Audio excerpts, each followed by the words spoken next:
Gandang araw mga katits, Luzon, Visayas at Mindanao mga katits. Ito na ang ating pinakahihintay mga katits. Kami nang babasagin mga katits dahil natagpuan namin mga katits kung saan nakalagay yung giveaway mga katits, no? Hindi ko nasasabihin ng lugar, pero ito ay nandito lang sa amin mga katits. So ang target mga katits ay nakapaloob sa bato na siniminto at nilagay pa sa bato rin mga katits, sa loob ng bato, at dyan sa kabuuan ng bato na yan mga katits, nandyan siya sa loob. So bali ang bato mga katits ay binalot pa ng simento, at yung bato na binalot ng simento nandun sa loob yung target. So ayan mga katits, no, napakaswerte ang araw na to mga katits. So abangan nyo mga katits, meron kaming kasama na marunong magbasag mga katits, expert dito sa pagbabasag ng bato.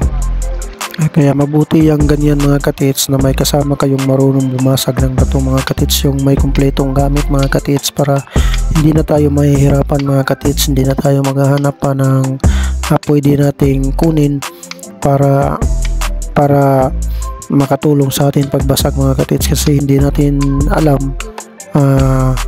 yung makuha natin ay hindi pala natin yung tinatawag nila na mapagkatiwalaan mga katits, no? So mas maganda kung kasama natin mga katits yung nasa grupo natin. So ayan mga katits, ito ay sinubukan na nga mga katits ng basagin. Ito ay malaki rin na bato mga katits, pero hindi siya talaga bato, yung bato nasa loob. At itong makikita sa labas ay simento ito na hinalo gamit ang graba sa sapa at buhangin sa sapa mga katits, at mahalong chemicals. Grabe katigas mga katits, napakatigas ang pagkagawa ng mga Japanese Imperial Army mga katits, ano?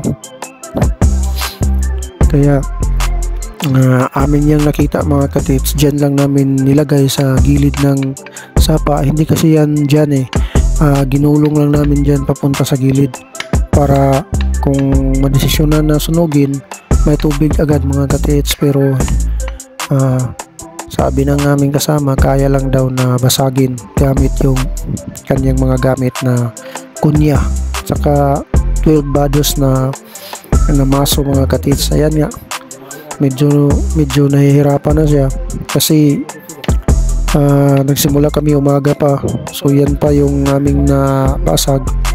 Nagpalitan kami sa pagbasag niyan mga katits, so medyo matagal-tagal mga katits, at saka naabutan nga kami ng gabi dyan bago namin na hits.